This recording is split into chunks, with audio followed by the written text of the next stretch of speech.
তো আসসালামু আলাইকুম বন্ধুরা, আপনারা সবাই কেমন আছেন? আশা করি সকলেই ভালো আছেন। আমি টুডে 6 থেকে আপনাদের পাশে আছি।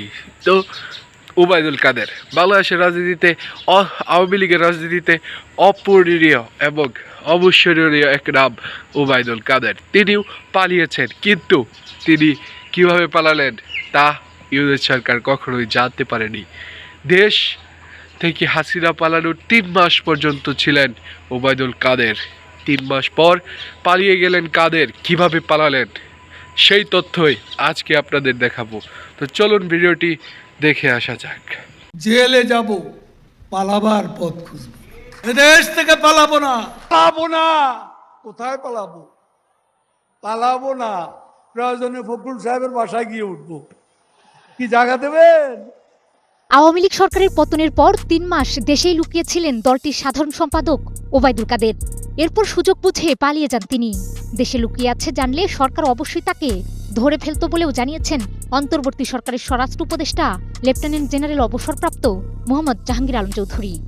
মঙ্গলবার ঢাকা বিভাগীয় কমিশনারের কার্যালয়ে বিভাগীয় আইন শৃঙ্খলা সংক্রান্ত বিশেষ সভা শেষে সাংবাদিকদের এক প্রশ্নের উত্তরে স্বরাষ্ট্র উপদেষ্টা একথা বলেন।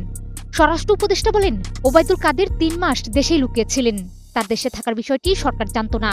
সরকার তার লোকেশন জানলে পালিয়ে যেতে পারতেন না, তাকে গ্রেপ্তার করা হতো। এর আগে ওবায়দুল কাদের কিভাবে দেশ ছাড়লেন পুলিশের কাছে তার ব্যাখ্যা চেয়েছেন আন্তর্জাতিক অপরাধ ট্রাইব্যুনাল। এ বিষয়ে 2 সপ্তাহের মধ্যে আইজিপিকে ব্যাখ্যা দিতেও বলেছে আদালত। মঙ্গলবার আন্তর্জাতিক অপরাধ ট্রাইব্যুনালে গণহত্যা সহ মানবতাবিরোধী অপরাধের অভিযোগে দায়ের হওয়া মামলার শুনানি শেষে chief prosecutor advocate Mohammad Tajul Islam এ তথ্য জানান। সেজন্যই আদালত আজকে ব্যাখ্যা চেয়েছেন যে উনি কোথায় কিভাবে ছিলেন, কিভাবে পালালেন, এই ব্যাপারে যেন আইন শৃঙ্খলা রক্ষাকারী বাহিনী একটা প্রতিবেদন দেন। তাজুল ইসলাম বলেন, আওয়ামী লীগের সাধারণ সম্পাদক ওবায়দুল কাদেরের বিরুদ্ধে গ্রেপ্তারি পরোয়ানা জারি হওয়ার পরও 3 মাস তিনি দেশের মধ্যেই ছিলেন। এরপরও তিনি কিভাবে বিদেশে চলে গেলেন, তাকে কেন গ্রেপ্তার করা হয়নি সে বিষয়ে ব্যাখ্যা চাওয়া হয়েছে এবং প্রতিবেদন দিতে বলা হয়েছে আইন শৃঙ্খলা বাহিনীকে। তিনি বলেন, যদি কেউ আদালতের নির্দেশনা থাকার পরও কাউকে পালাতে সাহায্য করেন তাহলে আইন অনুযায়ী তার বিরুদ্ধে ব্যবস্থা নেওয়ার সুযোগ রয়েছে। পাশাপাশি শেখ হাসিনাকে ভারত থেকে ফিরিয়ে আনতে ইন্টারপোলের পদক্ষেপের বিষয়েও জানতে চেয়েছেন ট্রাইব্যুনাল। পালাবার পথ নাকি খুঁজে পাবে না। 5 আগস্ট ছাত্র জনতার অভ্যুত্থানে দেশ ছেড়ে ভারতে পালিয়ে যান আওয়ামী লীগ সভাপতি শেখ হাসিনা। এদিন দলটির প্রায় সব নেতাকর্মী আত্মগোপনে চলে যায়। তখন বড় জিজ্ঞাসা ছিল আওয়ামী লীগ সাধারণ সম্পাদক ওবায়দুল কাদের কোথায় আছেন, তিনি দেশে না বিদেশে, এমন প্রশ্ন ছিল রাজনৈতিক মহলে। সময়ে সময়ে তাকে নিয়ে নানা গুজব আর গুঞ্জন ছড়িয়েছে বাতাসে।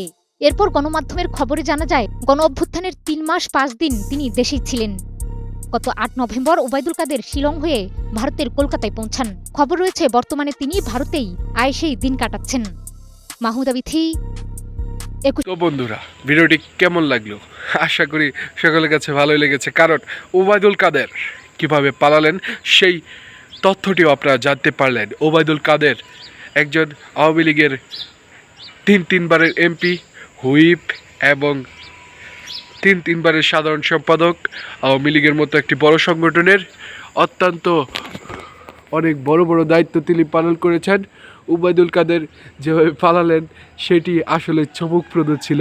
তিনি সীমান্তবর্তী এলাকায় অবস্থান করছিলেন 3 মাস পর্যন্ত।